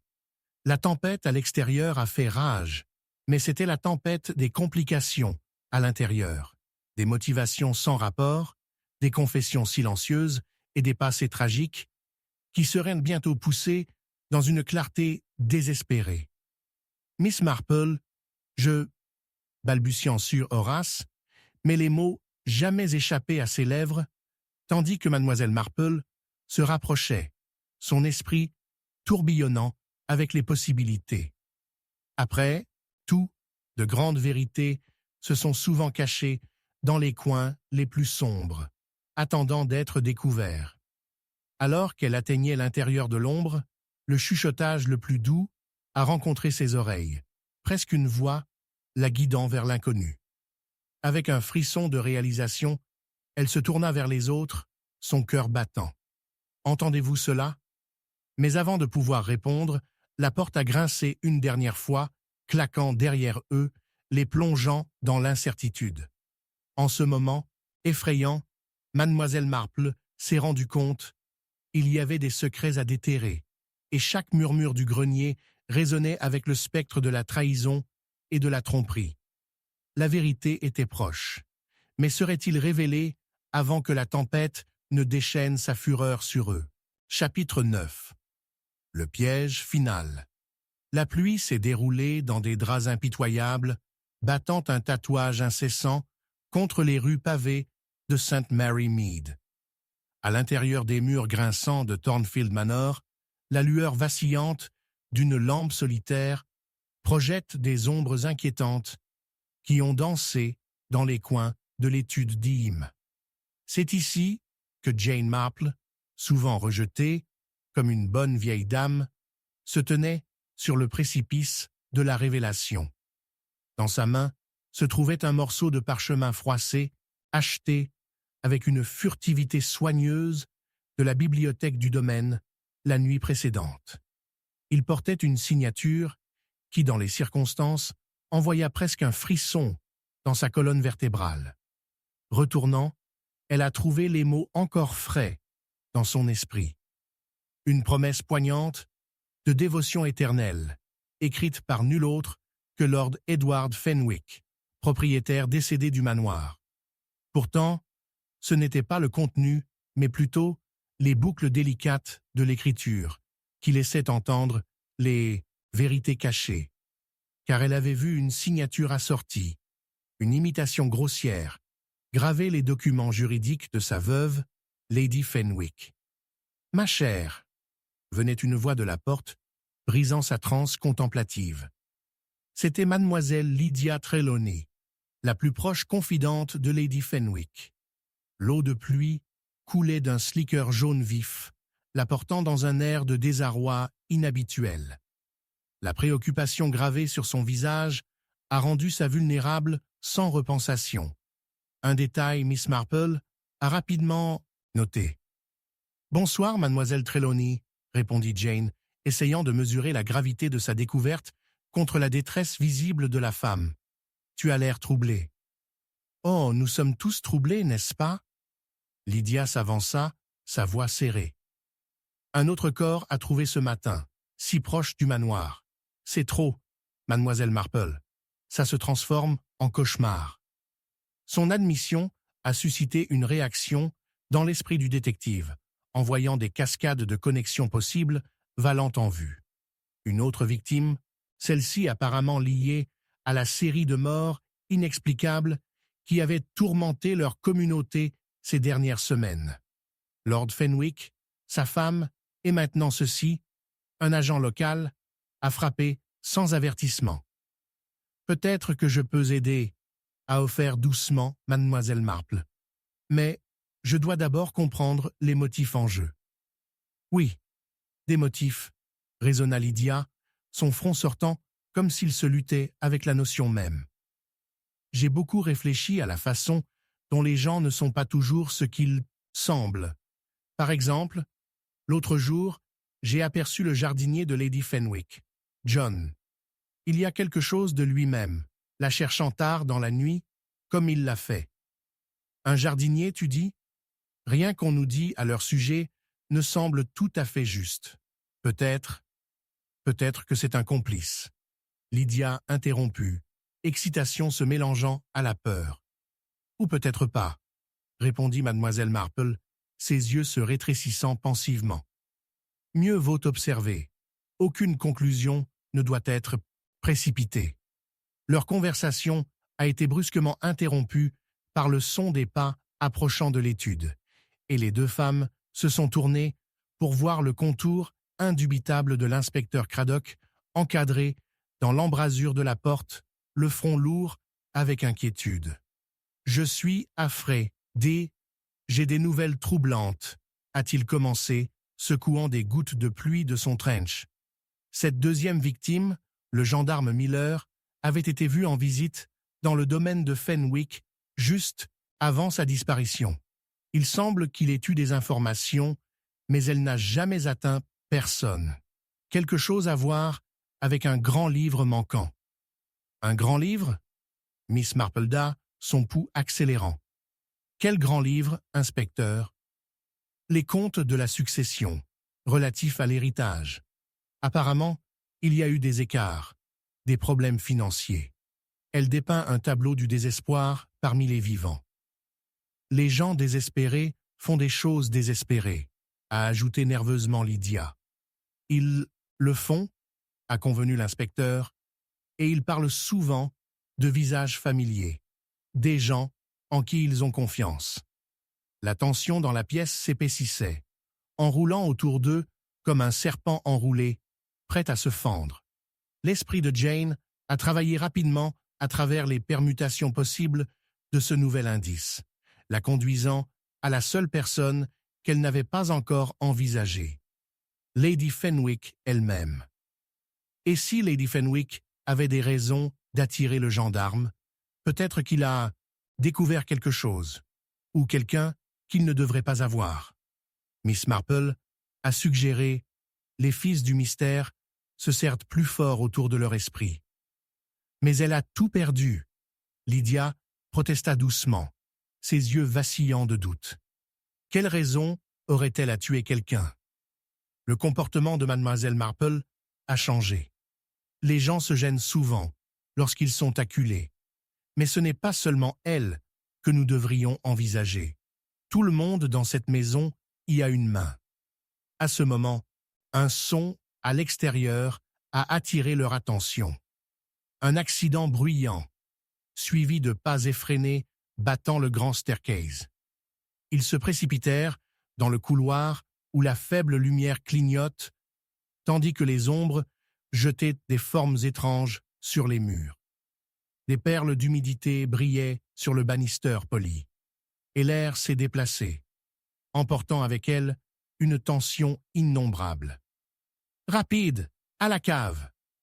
L'inspecteur Craddock commanda, et sans aucun doute, le groupe se précipita vers la porte d'accès sous le grand escalier.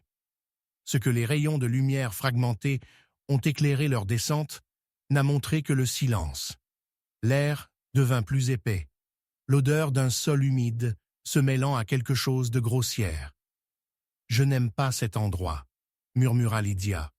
Puis, au milieu des ombres, Jane l'a repéré. Un morceau de tissu pris sur un bord de pierre déchiqueté. Un motif qu'elle a reconnu d'une robe que Lady Fenwick avait portée au bal de charité. Lady Fenwick était là, murmura de toute urgence mademoiselle Marple, sentant une horreur naissante à ce que cela pourrait impliquer. Avant qu'il ne puisse agir, un mouvement soudain a attiré son attention, et une figure se cachait dans le coin, un reflet flagrant de méchanceté, des visages tordus dans l'ombre en réagissant. Le cœur de Mademoiselle Marple a fait la course. Elle était tombée sur plus que des secrets. Elle était entrée dans un piège. Dans le même souffle, un crash tonitruant résonna à travers la cave et la porte s'est fermée. L'obscurité les a enveloppés, des cris de terreur s'élevant alors qu'ils réalisaient qu'ils n'étaient pas seuls. Tous s'étaient apparemment conduits à cela, et comme ils se blottissaient ensemble, essoufflés et incertains, le poids du loom mystère qui se déroule à l'avenir. Quel jeu dangereux était en cours et qui était vraiment pris au piège dans le piège. L'esprit de Mademoiselle Marple a couru, rassemblant des motifs, des partenariats tordus dans la lumière et l'ombre. La vérité oscillait juste au-delà de la portée de ses doigts, et alors que l'urgence s'accumulait à l'arrière de sa gorge, elle souhaitait un moment de clarté, pour une dernière pièce, pour illuminer l'obscurité. Que cachez-vous? Écho dans les airs, à la fois une question et une menace qui ferait sûrement écho dans les chapitres à suivre. Chapitre 10. La vérité, enfouie dans le jardin. La pluie s'est enflammée contre les fenêtres sombres de St. Mary Mead.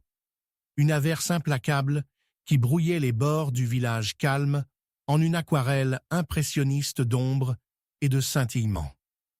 C'était le genre de nuit où l'on pourrait choisir de rester, bercé par la chaleur d'un incendie et la compagnie rassurante d'une couverture en laine. Pourtant, dans les salles caverneuses du manoir de Larkfield, autrefois majestique, une scène, entièrement différente, se déroulait. La tempête avait forcé Mademoiselle Marple à abandonner sa routine de tricot et de thé habituelle, ce qui l'a incité à rendre visite à la résidence étrange, un endroit maintenant masqué de mystère et d'inquiétude. Alors qu'elle entrait dans le manoir de randonnée, chaque craquet des planches résonnait comme un chuchotement de secrets passés. Les habitants de Larkfield gardaient leurs propres conseils depuis la mort de Lord Theodore Ashcombe, le seigneur très respecté mais insaisissable du domaine. Au milieu de l'air sombre, il y avait une énergie présente, une tension crépitante qui parlait plus fort que les mots. « Mademoiselle Marple !» cria Margaret, la femme de ménage, son visage pâle en sortant de l'ombre du hall d'entrée. « Vous devez venir rapidement. C'est terrible. C'est tout simplement terrible. » Après Margaret, dans les couloirs labyrinthines, l'esprit de Mademoiselle Marple a couru. La maison était regroupée d'énergies animées depuis l'incident tragique, et il y avait beaucoup à découvrir sur la vraie nature de la vie des Ashcombe. Alors qu'ils approchaient du jardin, le vent hurla, tirant sur leurs jupes comme un enfant gênant. Les fleurs de la fin de l'été, trempées et flétriques, semblaient s'incliner dans le respect des malheurs qui s'étaient déroulés dans les murs du manoir. C'est dans le jardin que Mademoiselle Marple a compris la gravité de l'urgence de Margaret. La lumière d'une lanterne vacillante a éclairé une sombre scène.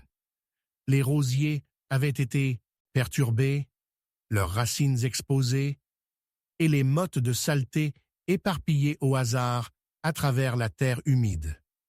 C'est ici qu'ils ont trouvé le jardinier, M. Hargrove, à genoux, ses mains cachées dans le sol sombre, son expression de choc. « Qu'est-ce que diable s'est produit ?» demanda Mademoiselle Marple, s'agenouillant à côté de lui, son cœur battant avec excitation. « C'est juste ça, mademoiselle. Je creusais les parterres de fleurs et, balbutia-t-il, son regard fixé sur un petit parcelle enveloppé dans un vieux tissu, décoloré de la terre et de la négligence. J'ai trouvé cela, mais j'ose dire que ce ne devrait pas être ici. » Soigneusement, Mademoiselle Marple a tendu la main et a dévoilé le colis. À l'intérieur se trouvait un journal lié au cuir altéré, ses pages tachées, mais toujours lisibles. Un artefact perdu depuis longtemps, qui promettait de révéler bien plus que de simples plantes et fleurs. En ouvrant sa première page jaunie, elle a découvert des entrées ornées du script familier et fluide de Judith Ashcombe, la sœur de Lord Ashcombe. La revue a raconté la vie de la famille, mais il y en avait plus, beaucoup plus. Margaret, nous devons récupérer cela à l'intérieur à la fois, a expliqué mademoiselle Marple, un sentiment d'urgence qui se piquait. Cela peut fournir John Sights dans la vie de Lord Ashcombe, ou même à sa mort. De retour à l'intérieur du manoir, la tempête de gonflement a ajouté une toile de fond presque théâtrale à leur découverte. Mademoiselle Marple a répandu le journal à travers la table de la salle à manger, ses pages épaisses de poussière et l'odeur de la moisissure. Les entrées allaient des minuties de ménage banal aux aperçus erratiques des conflits familiaux. Les plus frappants étaient les croquis récurrents de Judith, des images sombres et obsédantes, remplies de barbes et d'ombres. Les secrets ne reposent jamais en paix, murmura mademoiselle Marple, ses yeux se rétrécissant. Cela ressemble plus à une menace que la simple fantaisie. Margaret frissonna à l'énoncé de mademoiselle Marple. Elle a toujours su que les Ashcombe avaient un penchant pour le secret. La ville chuchota des affaires cachées et de l'amertume qui bouillonnait sous la surface. Elle se pencha plus près. J'ose dire que les villageois en parleront d'autant plus férocement, en particulier la bizarrerie des décès récents. C'est précisément pourquoi nous mènerons notre propre enquête, chère Margaret, a répondu mademoiselle Marple, sa course d'esprit. Les ragots du village pourraient être plus informés que nous ne nous soucions. À ce moment, un accident tonitruant résonna à travers le manoir.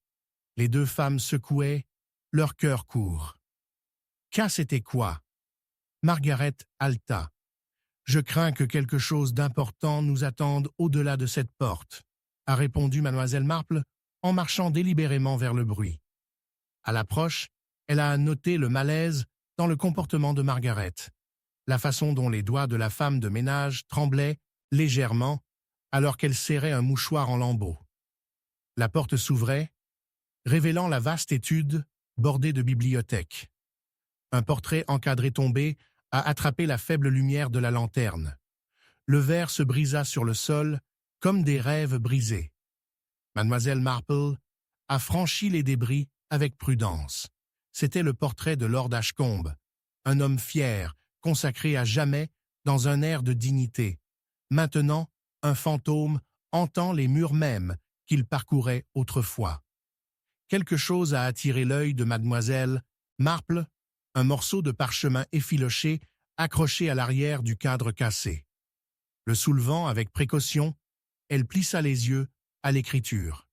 C'était une carte rugueuse, tirée à la hâte, mais étrangement attrayante, marquant les lieux dans le jardin et les bois voisins qui se sont enfilés vers un emplacement noté simplement comme la vérité.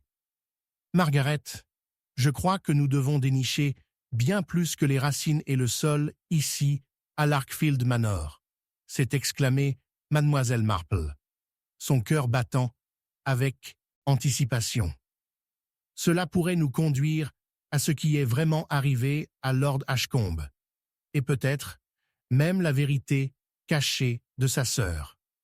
Alors qu'il se tenait sur le précipice de la révélation, le tonnerre se rapprochait de plus en plus, comme si, en réponse au secret qui avait finalement commencé à se dénicher, la tempête à l'extérieur s'intensifiait, et avec elle, mademoiselle Marple a senti l'attraction urgente du mystère qui les faisait signe dans les profondeurs sombres du jardin. Vont-ils découvrir une vérité cachée, verrouillée à l'endroit même où ils se tenaient, ou simplement déterrer plus de questions? Allons-nous? Miss Marple a suggéré une lueur de détermination illuminant ses douces caractéristiques. Ensemble, Ils se sont aventurés dans la tempête. Mais maintenant, les enjeux étaient plus élevés que jamais. Quels secrets étaient enterrés profondément dans la terre? Quelle vérité les attendait dans le confort sombre du jardin de Larkfield? Chapitre 11. La confession que personne n'a entendue. La pluie a battu sans relâche sur le toit de St. Mary Mead. C'est le genre de nuit mouillée et morne qui s'est enroulée dans le village comme une couverture humide, des lumières et des sons d'étouffement. L'horloge, dans l'ancien tour de l'église, a frappé 11, son carillon sonore résonnant dans les rues vides. À l'intérieur du salon du chalet pittoresque de Miss Marple, l'odeur de thé, fraîchement brassé, se mêlait au musc chaud des vieux livres. Pourtant, malgré l'atmosphère réconfortante, un frisson de pressentiment s'accrochait à l'air. Plus tôt dans la soirée, une série d'échanges discrets avait eu lieu parmi les villageois concernant la disparition soudaine de M. Edmund Thorne, un avocat local connu pour sa disposition méticuleuse, mais moins pour sa nature sociable. Bien que mademoiselle Marple se soit cachée dans son fauteuil habituel, par le feu avec un roman mystère, son esprit était loin de l'intrigue fictive de son matériel de lecture. De petits extraits de potins entendus tourbillonnaient de façon inquiétante dans sa tête, comme un nuage de tempête de rassemblement. Tout comme elle s'est installée plus profondément dans ses pensées, avec un soupir, un coup effréné a brisé l'immobilité. Son cher ami et le gendarme du village, l'agent de gendarme, ont éclaté à travers la porte, son visage pâle et trempé de l'incendie. « Miss Marple, j'ai besoin de votre aide. C'est Monsieur Thorne. Il a été retrouvé mort. » Le cœur de mademoiselle Marple coulait, mais ses yeux scintillaient avec le frisson d'un mystère, mais non résolu. « Dites-moi tout, constable. » Craddock a ajusté sa casquette, ne rencontrant pas tout à fait son regard. Il était au Crossdale Manor pour dîner avec Lady Sinclair. Ils avaient eu une dispute plus tôt dans la semaine, mais ce soir était censé être une réconciliation. Quand ils sont allés le chercher, il s'était enfermé dans la bibliothèque. Enverrouillé? Oui, c'est la partie étrange. Nous l'avons trouvé à son bureau, une lettre à la main, mais la porte a été boulonnée de l'intérieur. Il avait un regard plutôt terrible sur son visage, comme s'il était pris dans un moment de détresse. Tout est très étrange. Une lettre, dites-vous? Pouvons-nous le voir? Ah, nous l'avons assuré, depuis que nous soupçonnons un mauvais jeu. Mais peut-être que vous devriez venir, mademoiselle Marple. Sans un moment d'hésitation, mademoiselle Marple a attrapé son imperméable et son parapluie. La pluie n'avait pas cédé, et alors qu'ils traversaient les voies cloîtrées vers le grand et grincheux Crossdale Manor, l'esprit de Miss Marple a traversé les secrets des villageois, les aveux non dirigés et les tensions qui coulent. À leur arrivée, Lady Sinclair était à la porte, une forme pâle, à peine illuminée par la lutte aux chandelles vacillantes à l'intérieur du manoir. Ses yeux étaient rouges et comme elle les accueillait, un léger tremblement agrippa sa voix. « Seigneur ci-dessus, constable, je n'ai jamais pensé que ce soir se terminerait si horriblement. Edmund était un homme si fier. Que pouvez-vous me dire? » Craddock a changé inconfortablement, sa propre nervosité se reflétant à la lumière du regard douloureux de Lady Sinclair.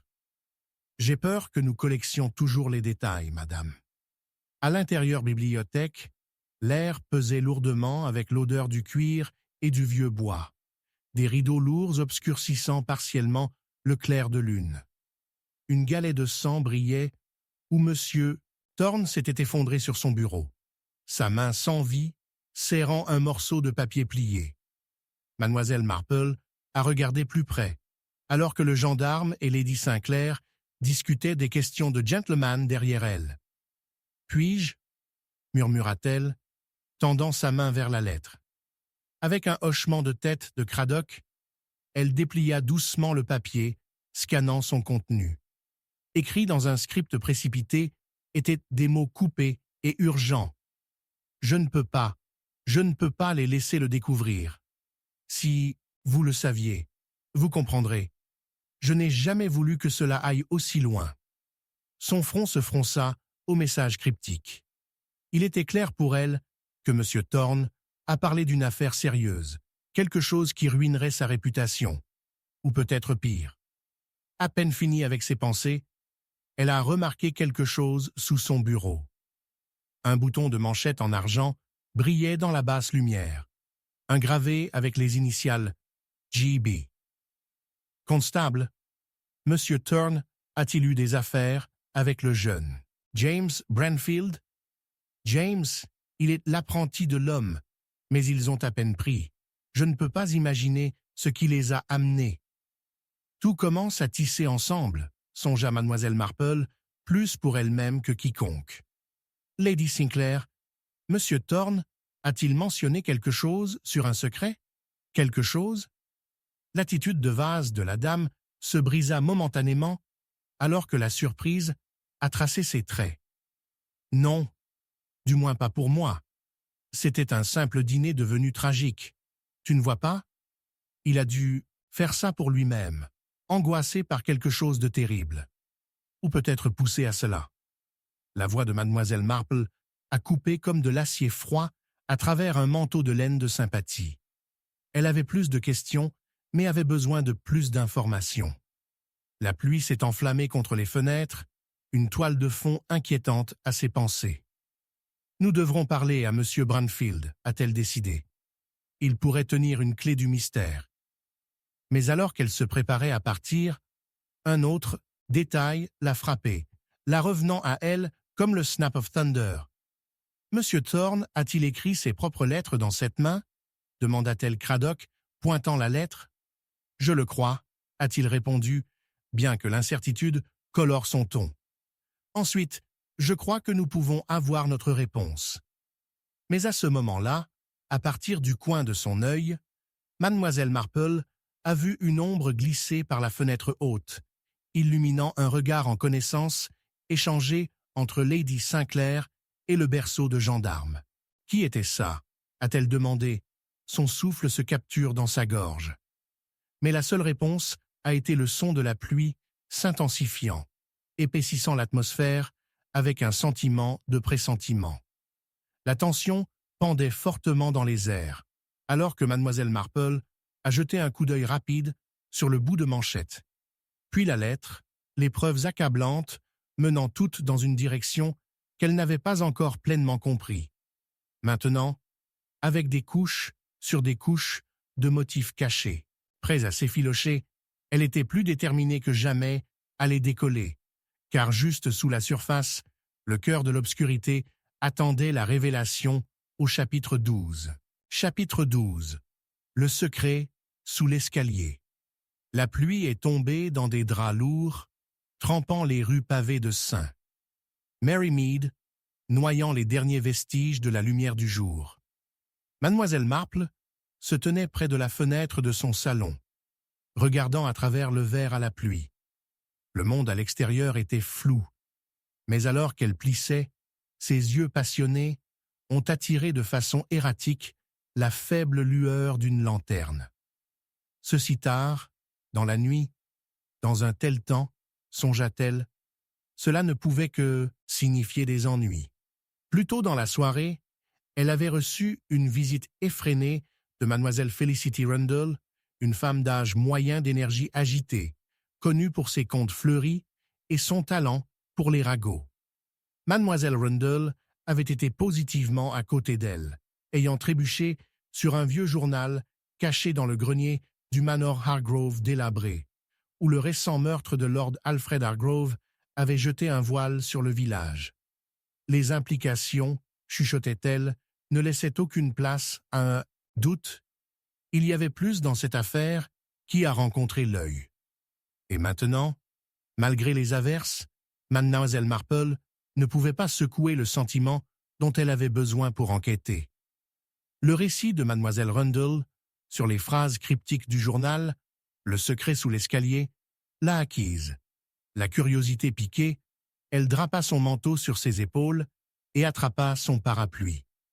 Il était grand temps de découvrir la vérité. En quelques minutes, Mademoiselle Marple est arrivée au Hargrove Manor. Sa façade, autrefois grand maintenant, masqué dans des ombres. L'air était épais d'humidité et les arbres tremblaient alors que le vent hurlait tristement à travers les branches.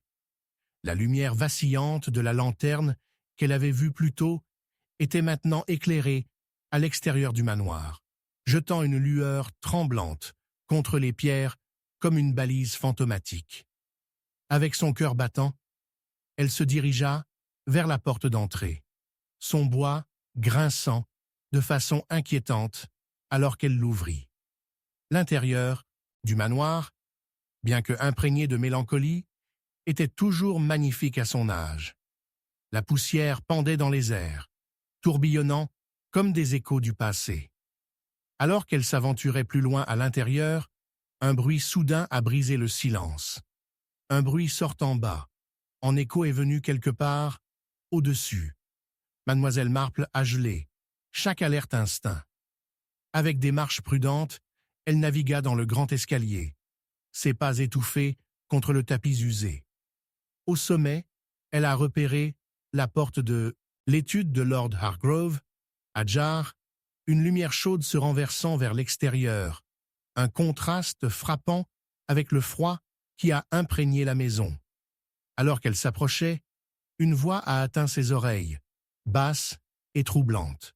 « Vous êtes allé trop loin cette fois, Margaret », a-t-il sifflé, appartenant à l'indubilisation au délégué du domaine, M. Lewis. Le nom Margaret a envoyé un frisson dans la colonne vertébrale de Mademoiselle Marple. Elle connaissait bien ce nom.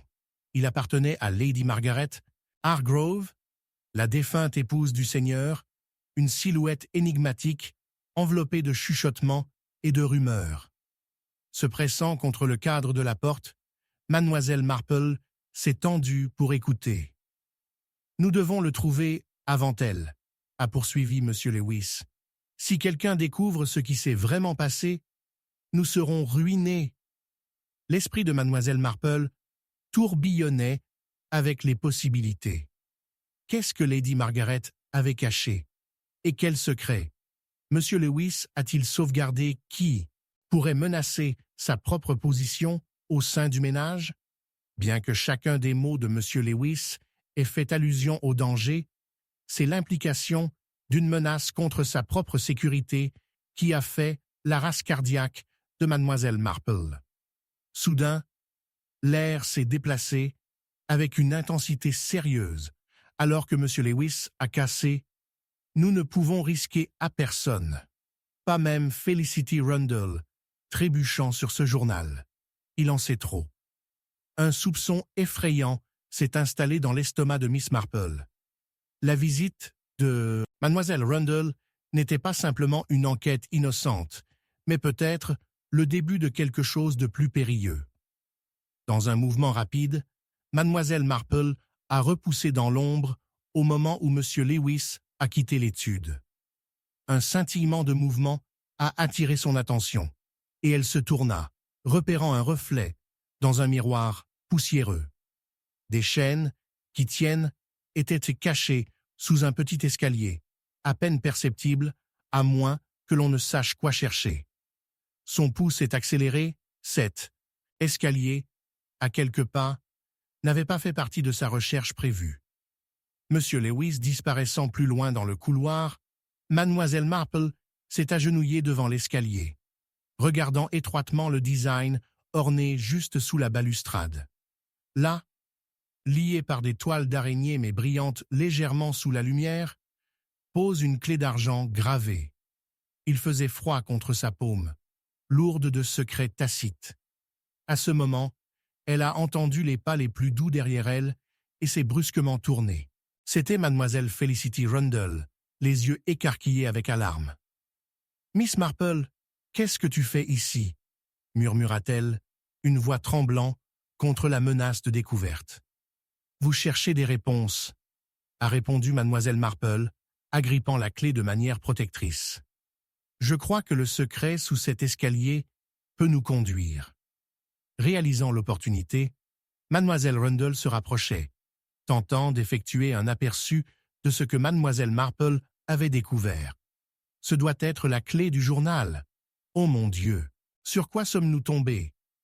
Une avenue vers la vérité, si elle était sagement, murmura mademoiselle Marple, se levant sur ses pieds alors que son esprit courait avec des possibilités. Mais nous ne pouvons pas nous attarder. Notre ami journaliste Timothy Blake a mentionné une collection de lettres dans la bibliothèque. Les dossiers historiques, a-t-il dit, pourraient indiquer les véritables intentions de Lord Hargrove dans ses relations commerciales. Cependant, avant que ces mots ne puissent se solidifier dans n'importe quel plan, un cri étouffé se répercute de l'extérieur, coupant le rythme constant de la pluie. « Aidez-moi, laisse-moi partir !» Le cœur de mademoiselle Marple a coulé. C'était Timothy Blake. Embrayant la clé fermement, elle se tourna vers Miss Rundle, son compagnon de sein dans les bras. « Il semble que nous ne soyons pas seuls dans nos désirs de découvrir la vérité. Nous devons voir cela à travers, rapidement. » Alors qu'il se précipitait vers le bruit, l'incertitude s'est enroulée dans l'intestin de Miss Marple. Qui d'autre avait leurs mains dans la marionnette de Hargrove Manor? La tempête, à l'extérieur, rugissait plus férocement, noyant les cris lointains, et alors qu'elle regardait vers l'escalier dissimulé, elle savait qu'elle était sur le point de dévoiler la dangereuse web située sous les couches de l'histoire.